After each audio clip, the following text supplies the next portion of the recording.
So money's not an abstract thing. It's something that we can touch, we can feel, especially if it's folding.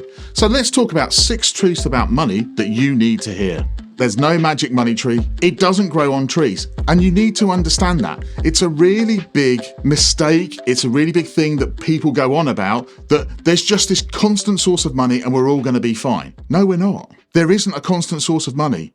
Unless you're generating money, it's not going to turn up and just go, oh, by the way, thank you today. You're going to open the door. You're going to get your delivery from Amazon, DHL, I don't know, Hermes. Do they still around? But if they turn up, they're not going to turn up with the magic money parcel. If you're not generating that income and you're not generating that money, it's just not going to turn up. And then you're stuck. But there will be times when we sit there and go, I wish that there was some money that would come through the door today, tomorrow. At some point, you need to help yourself in that.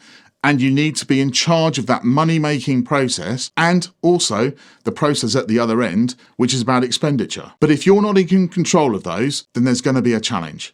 It's emotional. Money is one of those things, a bit like weight loss, where it's all about emotion. It's not just cold, hard, I get my 50p here and I could spend that on my latte, triple choc, mocha, or I could do it myself and save myself 25p. But there's the emotion that goes into buying that mocha, choco, whatever it happens to be, that comes into it. It is an emotional response that you get when you spend money. You feel happy when money comes in. Generally speaking, you feel happy at a point in time when money goes out, but that happiness is for that moment and then it's gone. So you need to understand that when you have money, it is going to trigger emotions within you. And we need to manage the emotion and how do we deal with it? And understanding that enables you to deal with money in a much more rational way. We all have a belief that the more money we have, the happier that we're going to be. I'm not sure that's true. Well, ultimately, we need a sum of money that we want to spend on experiences. We want to spend on nice food, fast cars, holidays, children. Now, the more money that we have, arguably, the more experiences that we can then acquire, or we have an ability to acquire. Because the fact that we just have the money doesn't mean that we're then going to go, right, do you know what? I'm going to go and buy a Lamborghini tomorrow because that'll be a really good idea. But on the other hand, we could go, okay, I'll spend that on a Ford Fiesta because that enables me to get around A to B and do what I need to do. It doesn't mean you've got to have £1 million. We look at all these people and go, great, you've got loads of money. You're Jeff Bezos, whoever it happens to be, you've got billions of pounds, you can spend it on whatever you want. Do you think they're happier than you or me? Maybe, maybe not. But that's having more money can be a trap. It's not always an advantage. What you need to know is that version 1.0 of that budgeting process is always better than version 0.0. You've moved from there to there. Does that mean that version 1.0 is perfect? No, it doesn't. Because if it was, everybody would do it, wouldn't they? Everybody would go, yeah, all I have to do is I have to go from there to there, and that makes everything absolutely fine and dandy. But it doesn't. But what you've done by doing that is that you've moved your perception, your understanding, your thoughts from, okay, I was here and that was kind of all right, to there, oh look, that's better. But 1.0 is just about a journey, because what comes after 1, 2, maybe 3, 4? You are not going to get to the end of your journey. You never will. But that's what life is all about. It's about journeys. It's about opportunities. And money enables you to experience those opportunities. Don't always track stuff. We are conditioned when we are doing certain things. Exercise.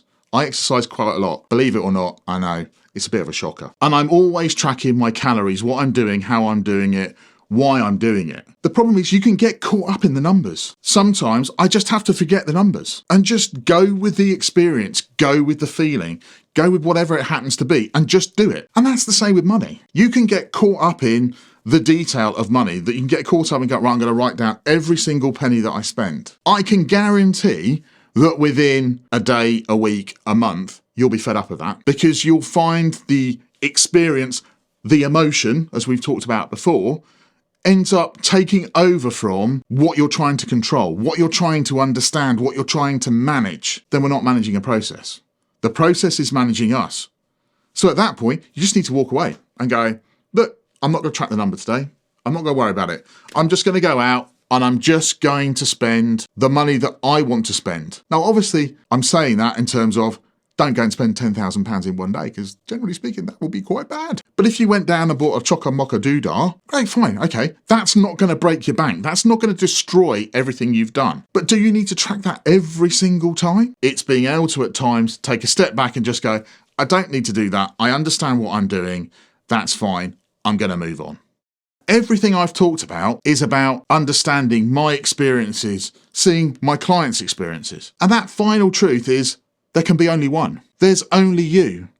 There's only one person that is in control of your feelings, your understandings, your management about money. And that's you. But by understanding what you and the way that you interact with that money also means that you can talk to other people about it. But in order to help me explain that to them, I've got to understand how I deal with money. I've got to understand my interaction between, okay, I've got to generate income or savings or pension or any of that stuff. If I don't understand how I feel, then I can't explain it to somebody else. And we talk about emotion a lot to do with money because ultimately that's what it's about.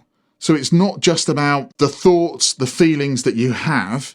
It's about going, that's what makes me feel like that. Therefore, if it makes me feel like that, I don't want that to put on somebody else, or somebody needs to help me manage that process much better. This truth about money has resonated with you and you want to know a bit more, why not check out the video about personal finance books that have changed my life?